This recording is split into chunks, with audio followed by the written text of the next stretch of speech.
மாதம்மாவோட இறக்கத்தினால நான் கன்சீவா இருக்கும் சமயம் ஆஸ்பத்திரிக்கு போனேன்.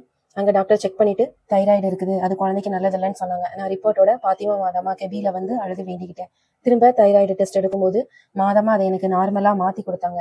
நான் டெலிவரிக்கு ஊருக்கு போயிருந்தப்போ அங்க டாக்டர் செக் பண்ணிட்டு சுகர் இருக்குதுன்னு சொல்லியிருந்தாங்க. ஸ்கேன் எடுத்துட்டு குழந்தை அதிக வெயிட்டா இருக்கு, தண்ணி அதிகமா இருக்கு வயித்துல, இது வந்து நார்மல் டெலிவரி ஆகுறதுக்கு வாய்ப்பு ரொம்ப கம்மி அப்படின்னு சொல்லியிருந்தாங்க. நாங்க வந்துட்டு நானும் என் கணவரும் பாத்திமா மாதாவை நினைச்சு வேண்டிக்கிட்டோம். மாதமா நீங்க நார்மல்ல குழந்தை பிறந்தது அப்படின்னா நாங்க வந்து சாட்சி சொல்றோம் அப்படின்னு சொல்லி வேண்டிக்கிட்டோம். நாங்க வேண்டிக்கிட்டபடியே பாத்திமா மாதமா நார்மல் டெலிவரியில ஆண் குழந்தையை கொடுத்தாங்க. ஆஸ்பத்திரியில இருந்து டிஸ்சார்ஜ் ஆகி வரும்போது டாக்டர் குழந்தையை பார்த்துட்டு குழந்தைக்கு மஞ்சக்காமல இருக்குதுன்னு சொல்லிட்டாங்க. குழந்தைய இன்குபேட்டர்ல வச்சிருந்தாங்க. 4 மணி நேரம் வச்சிருந்தாங்க. அந்த 4 மணி நேரமும் நான் பாத்திமா மாதமாவை நினைச்சேன். மாதமா ஜெவமால சொல்லிட்டு இருந்தேன், மாதமா நீங்க வந்து இந்த குழந்தைய வந்து நார்மலா தாங்க, நாங்க நல்லபடியா வீட்டுக்கு போகணும், நாங்க நல்லபடியா நீங்க வீட்டுக்கு கூட்டிட்டு போயிட்டீங்கன்னா நான் சாட்சி சொல்றேன் மாதமா அப்படின்னு சொல்லி நான் வேண்டிக்கிட்டேன்.